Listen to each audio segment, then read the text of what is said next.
건강에 뭘 좀 아는 사람이라면 자, 따라해보세요. 하나 둘셋넷 건강해져라 건강해져라 건강해져라 건강해져라 가족 건강에도 부모님 선물도 건강종합몰 정관장몰. 김진애 박사님, 여자의 독서 책 읽었어요. 어떠셨어요? 한마디로 여자의 피를 끓게 하는 책? 읽으면서 뭔가 울컥하더라고요. 저도 그런 심정으로 책을 썼습니다. 저는 여자들이 좀 지레 겁을 먹지 않고 살았으면 좋겠어요. 완벽하게 홀로 서기를 바랍니다. 더 멋지게 실수하고 더 근사하게 자라면 좋겠어요. 책을 읽으면 그게 되죠? 여자의 자존감을 깨우는 책 읽기. 여자의 독서. 화산북스. 텍스토머 정품을 꼭 확인하세요. 우리 집 방충망 바꿨어요. 미세벌레 덤벼봐 먼지 모두 덤벼봐 촘촘해서 촘촘만 방충망은 촘촘만 예쁘고 통풍까지 좋아요. 방충망은 촘촘망 주식회사 텍스토머. 텍스토머의 이동식 촘촘망 더블랙이 새로 나왔대요. 미세벌레 덤벼봐 먼지 모두 덤벼봐 촘촘해서 촘촘만 이동식 촘촘망 더 블랙. 떼었다 붙였다 청소도 간편. 이사 갈 때 떼어갈 수도 있으니까. 방충망은 촘촘망 주식회사 텍스토머.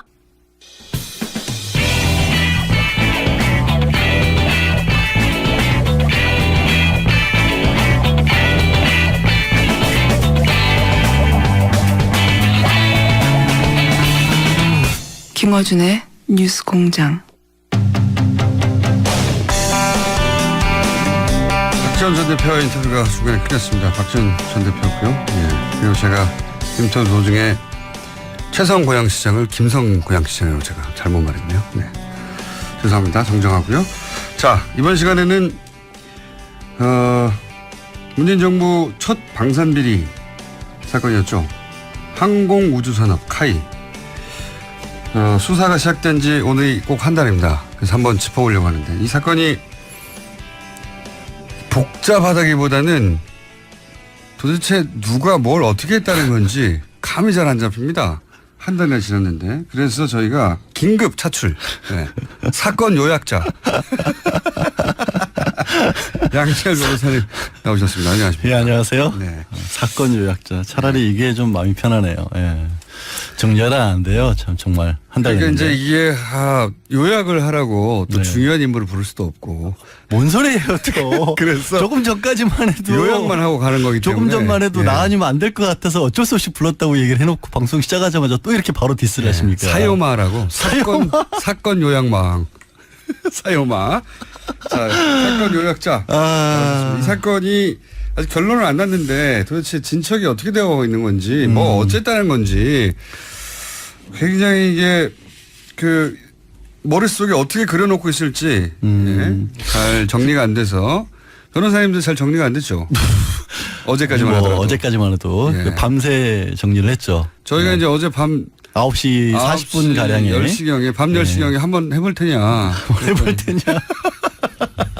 이상하다. 분명히 어제 전화를 했었을 때는 당신 아니면 안 된다라는 취지로 얘기를 했었는데. 예, 그렇게 말해야죠. 또 바로 바뀌네요. 예. 바로 직전에 전화했는데. 자, 그러니까 예. 사건 요약을 한번 해보겠습니다. 7월 14일 압수수색을 했습니다. 지금 예. 윤석열 서울중앙지검장이 연인원 100명을 투입을 해서 수사를 하고 있고요. 네.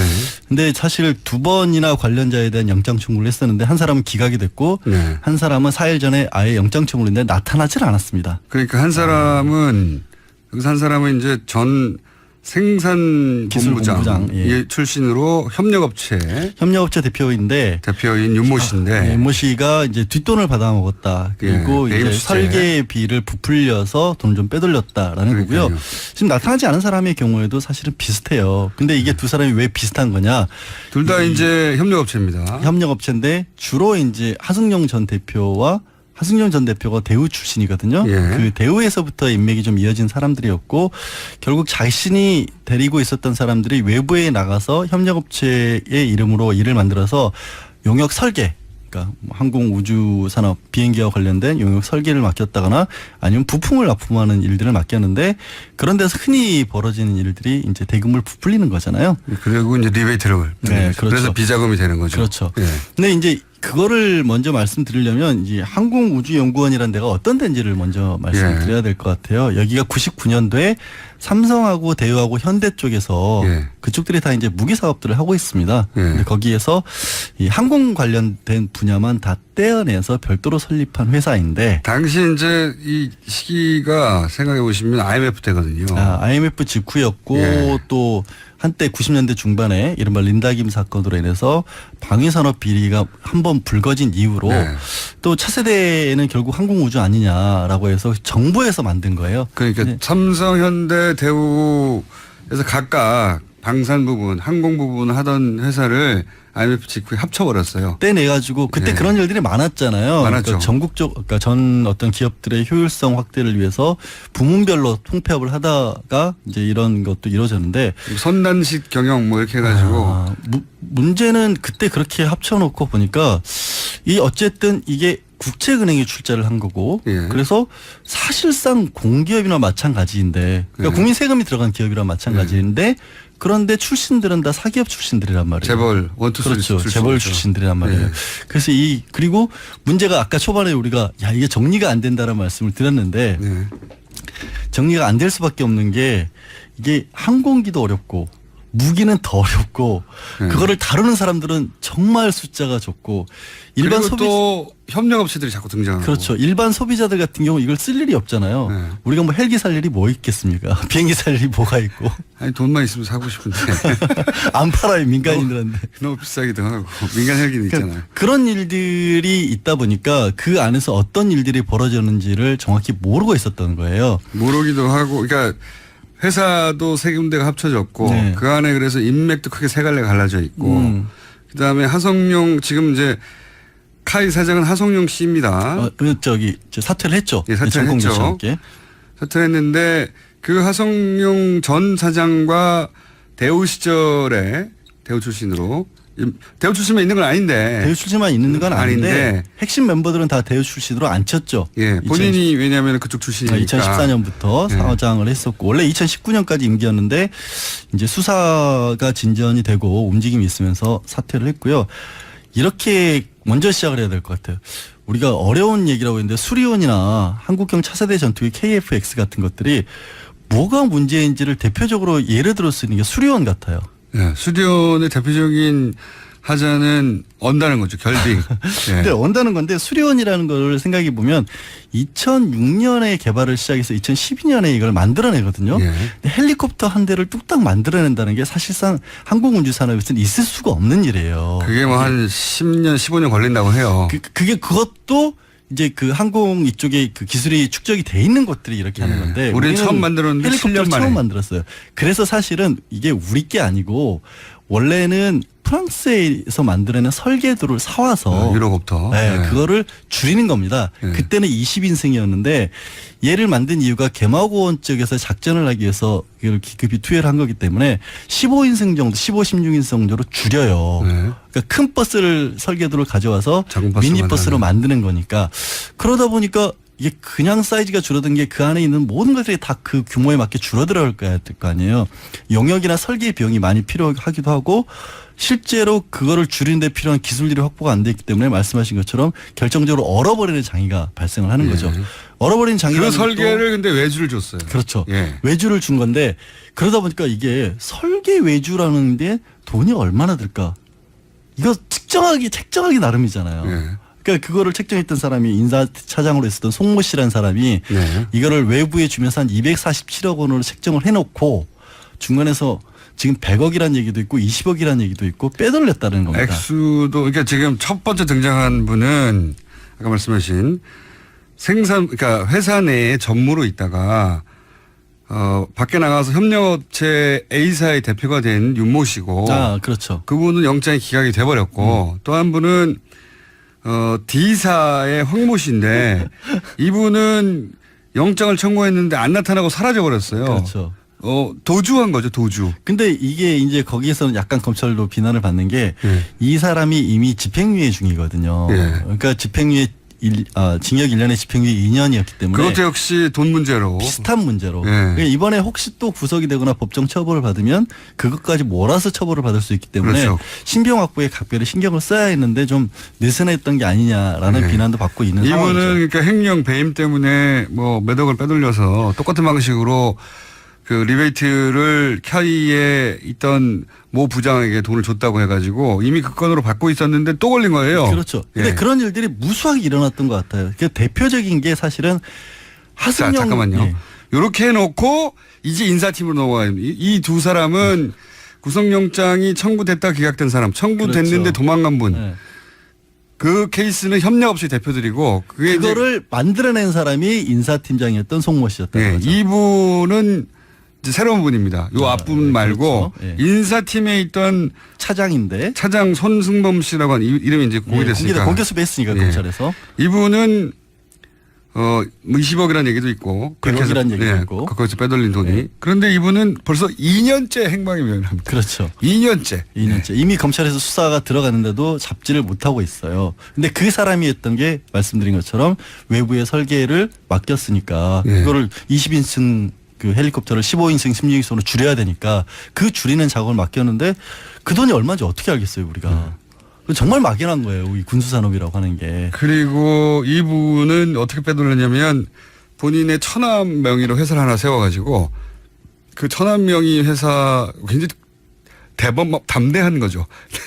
멀리 있는 사람도 아니고 처남에. 근데 이거는 담대한 정도가 아닌 게요. 지금 하승영 대표도 개인 비리로 문제로 지금 약간 수사를 받아야 될 상황인데 이거는 대표로 취임하기 이전에 이미 받았던 의혹인데 왜 이런 의혹이 있는 인물이 이 대표가 될 수 있었느냐부터가 또 의혹인데. 그건 또 거기서 이제 박근혜 전 대통령과 가깝다, 문고리 사는 방법과 가깝다는 말들이 그런 얘기가 있는데 있는 하승영 전 거고요. 대표가 받고 있는 의혹은 진짜 기가 막혀요. 뭐냐면 미국 록히드 마틴으로부터 돈을 받을 게 있어요. 예. 근데 환율로 당시에 계산을 해보니까 그때 당시에 1달러에 1,150원인데 예. 이거를 1,100원으로 줄여버립니다. 예. 그러면 1,100원 50원이 남잖아요. 예. 그 50원을 개인 통장으로 받았다는 거예요. 예. 훌륭한 분이죠. 예. 근데 50원씩 이게 가로채면 모으면 그게 15억 5천만 원이 돼서 워낙 단위가 크다 보니까. 워낙 단위가 크니까. 그거를 개인적으로 횡령했다라고 개인적으로 하는. 횡령했다는 의혹을 받고 있는 거죠. 의혹을 왜냐하면 받고 그 있습니다. 통장까지는 이제 일부 시사저널이었던가요? 시사인이었던가 그 잡지에서 시사저널입니다. 시사저널에서 확인을 했어요. 근데 네. 그 시사저널에서 확인한 통장도 그 통장이 갑자기 그렇게 돈이 빠져나갔다가 갑자기 중간에 해지가 돼버려서 그 돈이 어디로 갔는지를 모르는 그런 상황인데 수사도 안 했고 그분이 대표가 됐던 거예요. 그렇죠. 예. 그런 혐의가 대표가 된 다음에 있었던 게 아니고 대표가 되기 전에 있었는데 대표가 돼버린 이유가 뭐냐 가지고 따지기도 있고. 그때는 여의도 정치권에서 이분이 뭐 박 전 대통령과 육촌 관계다. 그런 그리고 소문이 있었다고 소문이 해요. 있었고 조금 전에 이제 안종범 전 수석과도 가깝다. 왜냐하면 안종범 전 수석이 대우 출신이지 않습니까? 대우 연구원 출신인데 이분도 대우 출신이다 보니까 그런 얘기가 나왔었는데. 근데 안정범 전 수석은 또 어떤 관계가 있냐면 안정범 전 경제수석이 미국 위스콘신 대학 동문이에요. 근데 이 하성영 K 사장이 사회이사로 세운 분들이 그때 그중에 그 동문 출신으로 사회이사를 세운다거나. 위스콘신 출신들이 등용이 많이 됐었잖아요. 박 전 대통령. 왜냐하면 최경환 의원이 그쪽 출신입니다. 그러니까요. 그래서 그쪽 최경환 라인이다. 따로 한다라는 얘기도 있었고. 별 얘기가 다 나오네요. 근데 하여튼 취임할 때 공부 좀 하셨네요. 다 하시고. 그리고 사회이사들도 보면 예를 들어 새누리당이죠. 네. 새누리당 비례대표 공천했던 분이라든가 하여튼 박근혜 전 대통령을 지지 선언했던 회계사 중에 이런 분들로 이렇게 개인적으로 하성룡 전 대표 같은 경우에는 2012년도에 1,000만 원을 박 전 대통령에게 대선 당시 기부를 하기도 해요. 그게 이제 최고의 공개적으로는 1,000만 원입니다. 그렇죠. 비공개는 우리는 모르니까 어쨌든 네네. 극히 일부가 1,000만 원 이게 법정 한도액이거든요. 자, 그러니까 하성룡 K 전 사장은 개인 비리와 관련된 의혹이 있었던 상태에서 대표가 됐고 그다음에 그 밑에 있던 인사팀 차장 손승범 씨는 이렇게 뭐 D사다 A사다 회사를 설립하도록 간접적으로 지원을 해줘서 리베이트를 받아서 돈을 챙겼다고 받는 의혹을 받는데 그게 뭐 100억대가 될 수도 있고 근데 이분은 사실 2년째 이미 도피 중인데 행방 파악이 안 되고 3개월 전에 이제 검찰이 공개 수배로 전환에 나섰고요. 네. 그다음에 문제가 뭐냐면 이렇게 하성룡 대표가 취임된 이후에 이 부분이 집중적으로 봐야 되는 부분이 뭐냐면 이 카이가 항공우주산업이 매출이 급신장을 합니다. 네. 처음에 1조 원대였다가 최근에 뭐 3조 원대까지 올라가고 있고 영업이익은 2배로 계속해서 뛰고 있어요. 네. 그런데 이게 정말로 그러면 실적이 좋아서 한 것이냐라는 부분에 지금 의혹이 실적 가고 있는 거예요. 부풀리기도 했다. 실적 부풀리기를 한 게 이른바 분식회계를 한 것 같다는 네. 거예요. 그 방법이 뭐냐면 예를 들어 이라크하고 계약을 하면 계약을 하고 나서 물건이 어느 정도 뭐 반 정도라도 납품이 돼야 돈이 들어올 거 아니에요. 근데 계약을 해놓고 총 1조를 받기로 했다고 하면 계약만 한 뒤부터 그 다음에부터는 우리가 2017년에 계약했으니까 2018년에 그 돈에 얼마를 받았고 이런 식으로 장부를 기재를 하는데 실제 그게 공급이 됐는지는 아직 안 밝혀진 거예요. 그러니까 이제 이 의혹은 아직 물건 만들기로 한 단계까지 안 갔는데 안 돈 갔는데 받으려고 한 거 아니냐 계속. 그런 얘기가 나오는 거죠. 근데 네. 물건을 안 만든 게 아니냐라는 얘기가 또 왜 나오냐면 이렇게 꼬이는데 이런 것들이 카이에서 했던 것 중에서 대표적인 게 T-50이라 그래가지고 네, 훈련기죠, 미국에서 훈련기. 훈련기로 쓰는 것에 납품을 하겠다. 네. 납품 계약이 체결이 됐다라고 해서 당시에 박근혜 전 대통령이 이 납품 계약 체결을 축하하기 위해서 장관 4명을 대동하고 사천까지 내려갑니다. 예. 근데 거기에 막상 로키드 마틴 회장은 오지도 않아요. 예. 네, 그러니까 나중에 알고 보니까 계약을 시도를 한 건 맞는데 기술력 부족으로 이것도 제대로 추진이 안 돼 버려요.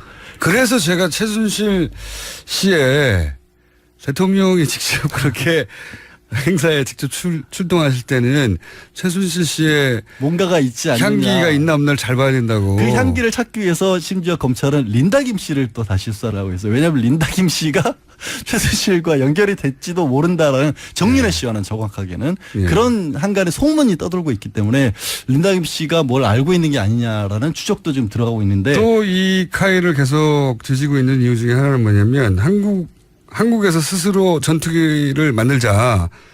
KF-X라는 사업입니다. 이게 덩어리가 18조예요.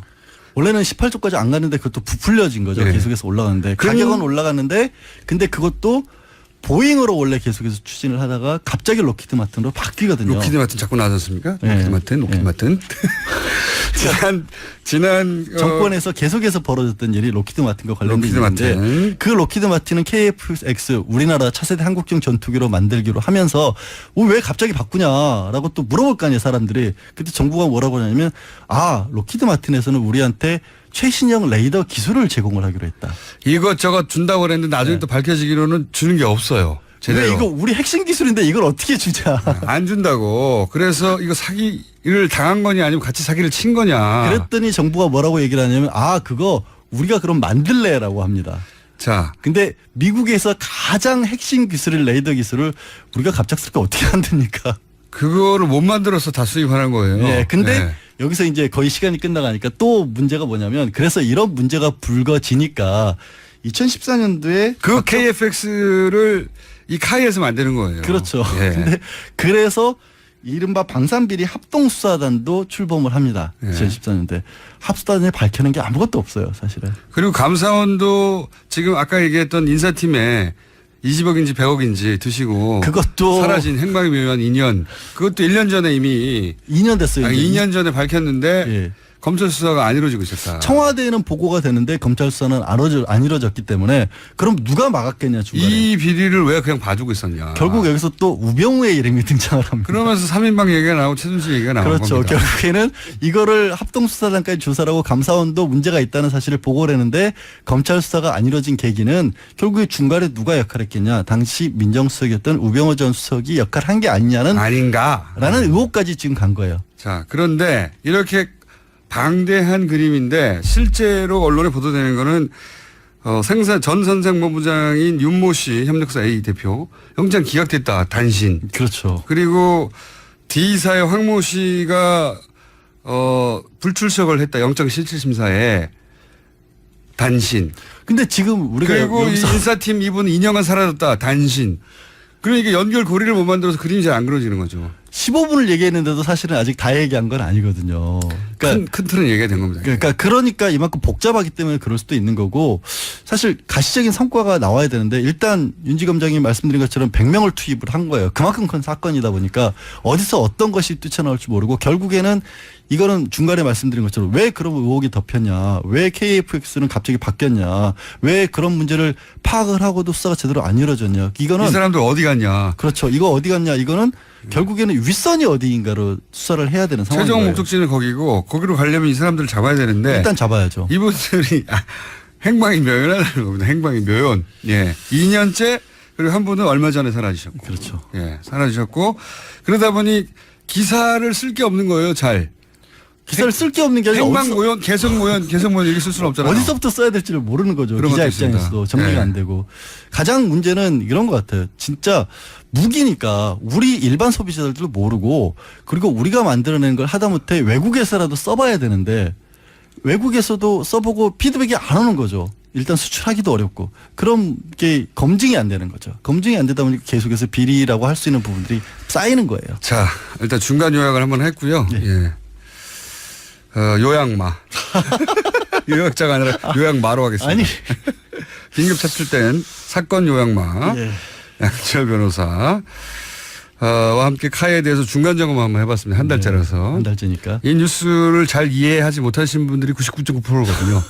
그래서 오늘 요약으로 절반 정도는 이해하지 않았습니다. 일단 검찰 수사 결과에 따라서 한 번 정도는 더 브리핑을 해야 될 것 같아요. 그리고 이 사건은 제가 보기엔 앞으로도 계속 나옵니다. 아. 예. 규모가 커서 나와야죠. 왜냐하면 이게 가장 문재인 대통령께서 직접 지시한 사항이에요. 못 잡아서 수사 끝 이럴 수는 없는 거거든요. 예. 그러면 너무 허무해지죠. 변호사님 진짜로. 들어가 주세요 이제. 네, 알겠습니다. 여기까지 하겠습니다. 양지열 변호사였습니다. 오빠, 우리 어디 가는 거야? 정수 가지. 와, 우리 말 타러 가는 거야? 그렇게 좋아? 고민하지 말고 장수로 오세요. 온 가족이 즐기는 승마 체험과 국내 최대 규모의 말역사 체험관 등 장수에는 정말 볼 것, 누릴 것들이 넘쳐난답니다. 말의 심장 소리를 직접 느껴보는 장수에서의 하룬 여행. 장수는 항상 가까이 있습니다. 주말 여행은 장수로. 승마 체험 예약은 063-350-5486. 네, 안녕하세요. 반지 모델 아이리입니다. 아, 이상형이요? 마법사? 반지! 오빠는 마법사? 업데이트. 오빠 나랑 무슨 게임 할 거예요? 벤지.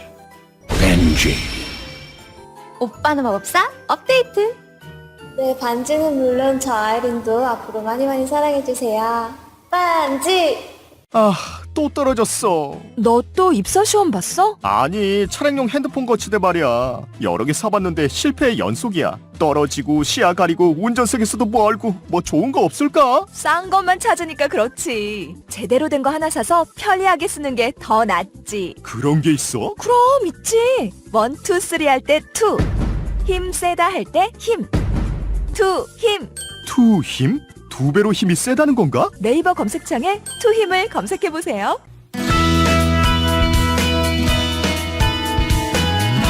오는 17일 개봉하는 영화 공범자들에 대한 상영 금지 가처분 신청 판결이 오늘 있습니다. 이 영화를 만든 최승호 감독 전화 연결해 보겠습니다. 안녕하십니까 PD님 감독님. 예, 안녕하세요. 예, 오랜만입니다. 예. 자백에 이어서 두 번째 영화를 만드셔가지고 이제 감독님이라고 해야 될 것 같은데. 아니, 그냥 PD로 가세요. 아니, 감독 역할에 더 재미를 들으신 것 같아요. 자, 다 개봉을 하고 나면 저희 스튜디오에 한번 모시기로 하고. 근데 이 상영 금지 가처분 신청을 낸 당사자들 신분이 좀 의외입니다. MBC 전 현직 간부들이 금지 가처분 신청을 냈는데 이분들이 왜? 경영진입니다. 예. 김재철 사장을 비롯해서 안광한 사장 그리고 현재 김장겸 사장까지 이분들이 이제 영화의 주인공이거든요. 아, 그렇군요.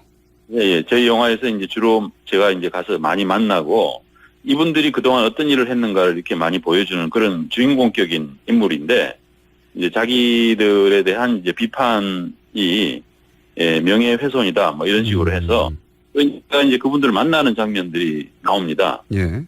이분들이 그 인터뷰에 이제 정상적으로 이렇게 질문을 답하면 되는데 예. 답을 안 하고 이제 대체로 이렇게 피하세요. 이렇게 도망을 가요. 그러면은 아무래도 이제 저희가 그분들이 이제 피한다고 해서 그냥 뭐 멈출 수는 없잖아요. 그러니까 대답을 들을 때까지 들을 때까지 한 번 더 질문을 하고 이렇게 해야 되는데 예. 그러니까 그런 부분들을 이분들은 이제 왜 우리를 질문을 거절했으면 거기서 그냥 끝나야지 왜 초상권을 침해하느냐 뭐 이런 걸로 지금 하고 있습니다. 예. 그 변호사들은 뭐라고 합니까? 법원의 판단, 왜냐하면 결정이 계속 늦춰지고 있는데 법원의 판단에 대해서 좀 우려가 있나요? 뭐 사실은 이제 제가 경험한 방송금지 가처분 신청 저도 한 2번 경험을 했는데 이게 굉장히 이제 사실은 빨리 결정을 내리는 거거든요, 원래. 그래서 저희는 이제 지난 금요일 날 결정이 나야 정상적으로 안정적으로 개봉하기 때문에 예. 결정 날 걸로 봤는데 그날 가보니까 이제 재판부가 이거 좀 심도 있는 그 심리를 해야 된다 이렇게 예상과는 다르게 말씀하셔가지고 지금 이제 그 심도 있는 심리라는 게 어떤 건지 지금 약간 지금 걱정을 하고 있는데 그러나 뭐 대체로 저희가 이제 언론학자라든지 법적 전문가라든지 말씀을 들어보면 이분들의 신분이 전 현직 사장 공영방송의 사장이기 때문에 예. 분명히 공인이고 공인에 대한 어떤 그런 초상권 침해라든지 특히 네. 공적인 질문을 던지는 거잖아요. 그렇죠. 무슨 사적인 거 그분들 개인사에 대한 게 아니고 하기 때문에 전혀 해당이 되지 않는다 이런 말씀을 해주셨는데 재판부가 어떻게 판단할지는 두고 봐야 될 것 같습니다. 예. 이 내용이 뭡니까? 이제 17일 개봉이면 사흘밖에 남지 않았는데 내용이 뭔가요? 공범자들. 그러니까 2008년부터 이명박 정권부터 박근혜 예. 정권까지 공영방송이 완전히 망가졌지 않습니까? 예. 그래서 이제 그 과정에서 이명박 전 대통령의 하수인으로서 MBC를 완전히 망쳤던, KBS를 망쳤던 전현직 사장들이 어떻게 했는가 하는 거를 이제 굉장히 이제 적나라하게 보여주는 그런 영화입니다. 예. 그러니까 그래서 전직 사장들님들이 이제 주인공이 된 거군요. 예. 그렇죠. 예. 사실 제일 주인공은 이명박 대통령이고요. 예. 이명박 대통령도 많이 나옵니까? 네, 이명박 대통령도 마지막에도 제일 마지막에 가장 중요한 순간에 제가 그분을 만나고 어쨌든 출연 빈도와 관계없이 진짜 정말 끝판왕이고 주인공이시죠. 예. 한국 언론 지형을 이렇게 만드신 주인공입니다. 그분이. 그 사장님들은 이렇게 엄청 따라다니셨는데 이제 이명박 전 대통령 만나기가 쉽지 않지 않습니까? 네네네. 어떻게 따라다니셨어요? 근데 이제 그분을 우리가 이제 어려울 줄을 알고 예. 한 잠복을 한 일주일 이상, 한 열흘 이상 해야 될 거라고 생각을 하고 예. 맨 마지막에 하겠다고 이제 준비를 했는데 하늘이 도우셨는지 사실은 저희가 이제 이렇게 사전 조사, 예. 헌팅을 가서 지형 지물을 살피려고 이제 먼저 가거든요. 지형 지물. 예, 어떻게 동선이 어떻게 돼요? 그럼 우리가 어디서 어떻게 지켜보고 이러는 거 하려고 이제 갔는데 하필이면 그날 딱 마주쳤어요. 예. 그래서 정말 이건 정말 운이 좋게. 예. 지형 지물을 보러 갔다가 주인공을 바로 만나셨군요. 예. 네, 바로 만났습니다. 근데 그럴 경우 준비가 채 되지 않아서 질문을 할 때 예. 만났으니까 달려들긴 해야 되겠고 근데 아직 준비는 잘 안 됐고 그러다 보면 원하는 그림이 잘 안 나올 수도 있지 않습니까? 그렇지는 않으셨어요? 예. 그날이 이제 우선은 그분이 건물로 그분이 이제 정상적으로 이렇게 정기적으로 이렇게 출퇴근하지 않기 때문에 저희도 예상을 못 했는데 그날 딱 갔는데 그분이 마침 사무실이 있는 건물로 들어가는 걸 봤습니다. 그래서 이제 저희가 이제 카메라하고 이런 걸 빨리 이렇게 오라고 해서 준비를 딱 하고 이제 나올 때까지 기다린 거죠. 근데 나오실 때까지 한 2시간 걸렸어요. 예. 그래서 이제 그 사이에 어떤 질문을 해야 되나 아주 고민을 하고 해서 이렇게 질문을 했는데 그분의 주의를 제대로 끌어가지고 어쨌든 질문에 답하도록 해야 되는 그게 쉽지가 않을 것 같았는데. 그거 어려운 일인데. 예. 예, 그게 이제 경호원도 있고 그분이 원래 무시해버리는 스타일이잖아요. 그렇죠. 예. 그냥 쓱 지나가 버리시면 끝이기 때문에. 예. 근데 그래도 제가 4년 전에도 한 번을 뵌 적이 있어서 예, 그래서 이제 아주 좀, 저 나름대로는 좀 친근하게 이렇게 이명박 전 대통령한테 네. 친근하게 이렇게 불렀죠. 예, 그랬더니. 뭐라고 부르셨습니까? 그분도, 각하 이렇게 부르셨나요? 아니요, 이명박 전 대통령님, 오랜만입니다. 네. 이렇게 말씀을 드렸고. 얼굴을 알아보던가요? 알아보는 것 같아요. 예, 알아봤습니다. 알아봤다면 그 순간 얼굴이 찌푸려졌을 것 같은데. 아니, 꼭 그렇진 않았어요. 그때는, 네. 이분이 근데 이제 알아보긴 알아봤는데, 정확하게 이 친구가 얼굴은 낯이 익는데, 우리 편인지 질문을 할 친구인지는 잘 분간이 안 가셨던 것 같아요. 근데 어쨌든 다가와서 악수를 했고, 네. 예, 악수를 했고, 이제 제가 이제 질문을 한 순간 얼굴이 이제, 별로 표정이 안 좋아지셨죠. 뭐라고 질문을 했는지는 영화를 보시면, 네. 스포일러기 때문에 제가 묻지 않도록 하기로 하겠고. 예. 배려에 감사드립니다. 그 탄원서, 그러니까 이제 상영금지 가처분 신청을 기각해달라는 법원의 조치를 탄원서를 받고 계시죠? 어디서 탄원서에 서명할 수 있습니까? 돌마고라는 그 KBS MBC 정상화 시민행동에서 올려놓은 건데, 거기를 찾기가 쉽지 않아서 그냥 트위터나 페이스북에서 네. 공범자들이라고 검색을 하시면 네. 지금은 굉장히 많은 분들이 그 서명 사이트를 다 링크해서 했기 때문에 아마 그게 제일 찾기가 쉬우실 겁니다. 예. 알겠습니다. 영화에 관한 이야기는 영화를 개봉한 이후에 다시 한번 하기로 하고, 이게 결국은 이제 MBC 사태 때문인데, 지금 기자들 80여 명이 제작 중단을 선언했지 않습니까? 지금 현재 MBC 상황 좀 전해 주십시오. 마지막으로. 예, 지금 PD수첩 팀이 제작 거부를 시작해서 거기서부터 이렇게 확산되기 시작했고, 마침내 이제 보도국의 80여 명 기자들이 제작 거부를 하기 시작했습니다. 어떻게 보면 80명이라는 것 자체가 과거에는 보도국이 참 200명 가까운 조합원이었고 한데, 그 사이에 이제 경력 기자들이 많이 시용 경력 기자들 들어와서 그만큼 인력이 좀 줄어든 거죠. 근데 아마 이제 좀 더 지나면 보도국에서 이제 다른 부문으로까지 확산이 될 것 같고요.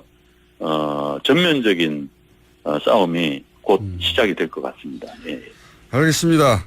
저희 상황은 알겠고요. 예, 영화가 개봉되면 스튜디오 한번 오시겠습니다. 오늘 말씀 감사합니다.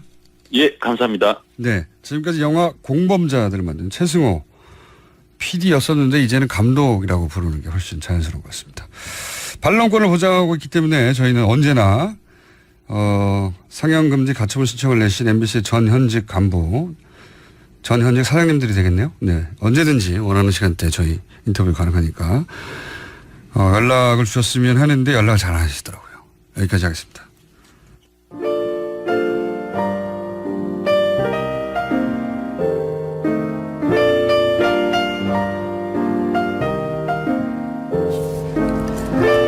자, 상영금지 가처분 신청을 하니까 오히려 더 보고 싶습니다. 원래 그런 게 있죠. 자, 김은지 기자 관련해서 문자도 자주 오진 않는데 오늘 좀 많이 왔네요.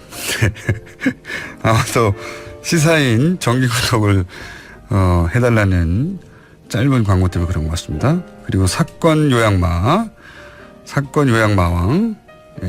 사요마, 제가 방금 정한 별명입니다. 양지열 변호사.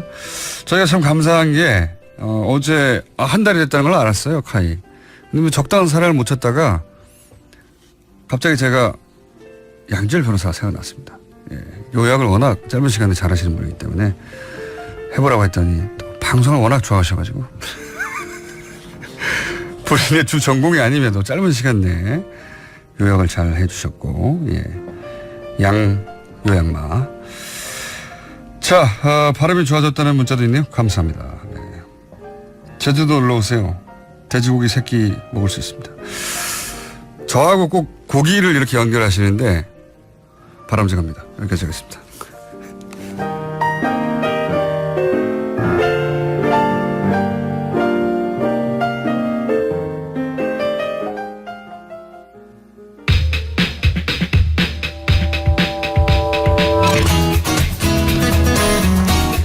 자, 인문결 연구소 소장님, 그 유명한 르몽드 디플로마티크 편집 장이셨던 소장님 나오셨습니다. 안녕하십니까? 네, 안녕하세요. 네, 저희 외신을 짚어보는 시간인데. 네.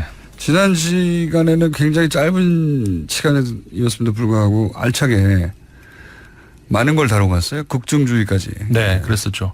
사실은 국중주의를 얘기를 제일 많이 하려고 했는데 1분 만에 설명을 하라 그러셔가지고 1분 안에서 하느라고. 1분 만에 됐어요, 근데 거의. 어떻게 되긴 됐더라고요. 되긴 됐더라고요. 예. 근데 그럼에도 근데 불구하고 전혀 없는 말인 줄 알았더니 프랑스에서 등장했단 말이다. 그렇죠. 근데 제가 답답했던 것은 뭐냐면은 이게 보통 우리가 이제 정치 이념이 있고 그리고 정치학적인 어떤 뭐랄까 현상 분석이 다르잖아요. 예를 들어서 우리가 무슨 주의다 할 때는 그게 이제 내가 그쪽을 지향하겠다 그런 어떤 정치적인 선언이고 이념 그 지향인데. 방향 가겠다는 얘기잖아요. 그러니까는 지금 여기가 아니라 나는 저쪽으로 간다라는 지향성인데 반면에 이제 정치학자들이 이야기하는 어떤 현상 분석은 현재에 벌어지고 있는 어떤 무엇을 분석하는 거 아니겠습니까? 그럴 때 쓰는 용어가 극중주의라는 용어가 있다는 것이지 극중주의를 우리가 방향을 그쪽으로 정하고 나는 갈 길이 저 길이다 그렇게 하는 사람은 없고 그 정치학 용어에서 그런 건 그러니까 우리 흔히 한국에서도 정치학자들이 정치학 문법에도 안 나오는 말이다 이런 말이 하지 않습니까? 그 말은 무슨 얘기냐면은 그런 지향성을 가지고 있는 정치가는 없다는 그런 의미죠. 그러니까 극중주의라는 게 정치 철학이나 정치 이념 혹은 정치 지향으로서 존재하는 게 아니라 그 정치 분석가들이 지난번에도 말씀하셨지만 비아냥의 의미를 담아 그렇죠. 이게 극중주의야 뭐야 이런 식으로 현상을 분석할 때 등장한 단어지 실제 정치 지향이나 이념으로 등장한 적은 없다. 그렇죠. 그러니까 없는 말이라는 건 맞는 말이네요. 그게 더 어이가 없다는 얘기예요. 그러니까는 그 심지어는 그러니까 이게 프랑스에서 많이 지금 현재 나오고 있는 말이거든요. 그러니까는 마크롱 대통령을 향해서 이제 극중주의다 뭐 이런 얘기를 합니다만은 본인이 그렇게 이야기하지는 않고 마크롱 대통령 본인이 하지 않고 그다음에 프랑스에서 이런 뉘앙스는 극중주의야 뭐야 뭐 이런 식의 뉘앙스군요 말하자면. 그러니까 굳이 말하자면은 약간은 비아냥도 있긴 있습니다만은 왜 거기 그러니까 중간에다가 왜 극자를 쓰느냐 그걸 제가 그럼 잠깐 말씀을 드릴게요. 보통 왜 극은 오른쪽 끝이나 왼쪽 끝이나 아니면은 뭐 공부를 아주 잘해서 1등을 하거나 아주 못해서 꼴등하거나 그게 극단이잖아요. 근데 중간은 내가 선택하는 게 아니라 어떻게 하다 보니까 가운데 가는 거 아니겠습니까? 그런데 이 가운데를 내가 굳이 선택을 한다는 거예요. 그래서 이제 극자를 이제 집어넣는다는 거죠. 어떤 경우에든 가운데를 선택해 버린다는 거죠. 그렇죠. 예를 들어서 이런 거죠. 우리가 공부를 열심히 하면은 1등을 하는 거고, 어떻게 하다 보니까는 뭐 조금 뒤쳐져서 중간도 할 수 있는 거고, 더 뒤쳐지면 꼴등도 할 수 있는 거고. 그런데 나는 죽어도 50등을 하겠다 이거예요. 죽어도 30등을 하겠다는 거죠. 만약에 60명이라면 60명이라면 죽어도 30등을 하겠다는 거예요. 죽어도 30등, 너 2등 할 수 있지. 아니야, 나는 30등 꼭 해야 되겠어. 이런 거죠. 그래서 공부의 수위를 조절하는 거예요. 열심히 하면 안 되고 너무 열심히 하면 안 되고 안 해도 안 되고 공부의 수위를 조절해서 정확하게 난 30등을 하겠다라고 맞춰서 한다는 그래서 극중이라는 말이 그래서 생긴 거거든요. 그런 의미에서는 이제 비아냥이 맞는 거죠. 그러니까 이런 것이 그래서 저 마비 혁명이다. 굳이 우리 말로 마비 혁명. 그러니까 마비 되겠다는 거. 그러니까 혁명은 혁명인데 그러니까 어떤 바스티유를 그것도 프랑스에서 나온 프랑스에서 쓰고 있는 표현이에요. 마비 혁명. 지금 마비 혁명이 일어나고 있다. 네.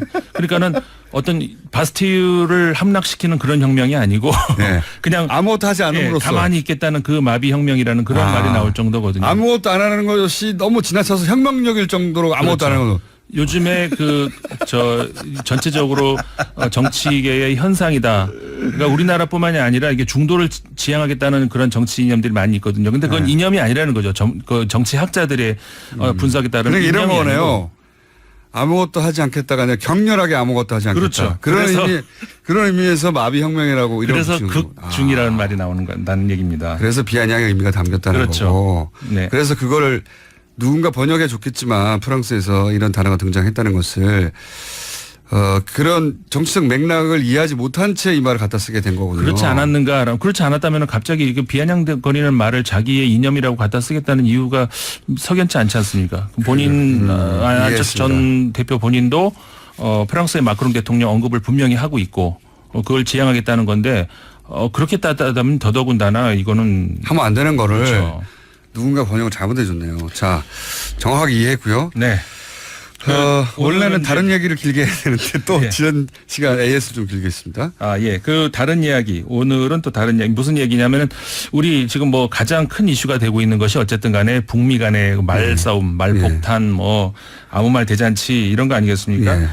근데 이제 저 유럽에서는 이 현상을 어떻게 보고 있는가? 그러니까 네. 미국 같은 경우에는 국민들도 이거 진짜 우리가 미사일 맞는 거 아니야? 이렇게 생각하는 국민들도 있다고는 해요. 있긴 있겠죠. 예. 근데 이제 미국 전문가들의 대부분은 그건 말도 안 되는 소리고. 그렇죠. 북한이 어떻게 미국을 향해서 미사일을 쏘겠습니까? 그럼 북한은 사라지는데요. 그럼 지구상에서 사라져요. 북한도 사라지고 우리도 끝장나는 거죠. 그렇죠. 남한도. 괌 땅에다가 절대로 괌 땅에다 쐈다가는 진짜 북한이 지구상에서 사라집니다. 근데 그 인근 해상에다 쏘겠다는 그러니까 공해상에 위협 그렇죠. 예, 미국의 영해가 아니고 영해가 아닌 공해상에 쏘겠다고 이제 말을 하긴 했는데 말로 위협을 하는 건데 전문가들은 그게 이제 현실적으로 뭐 말이 안 된다라고 합니다만은 그러면 유럽 사람들은 요즘에 이런 현상에 대해서 어떻게 생각하느냐?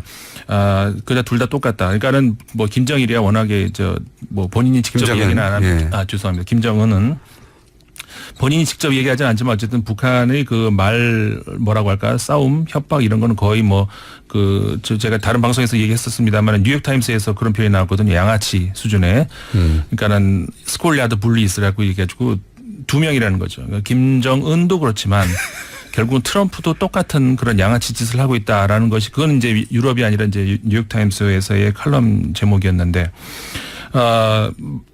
침묵은 금이다. 이런 이제 타이틀로 독일에서 기사가 하나 나왔어요. 그러니까 그 무슨 얘기냐면은 트럼프가 말이 너무 많다는 거죠.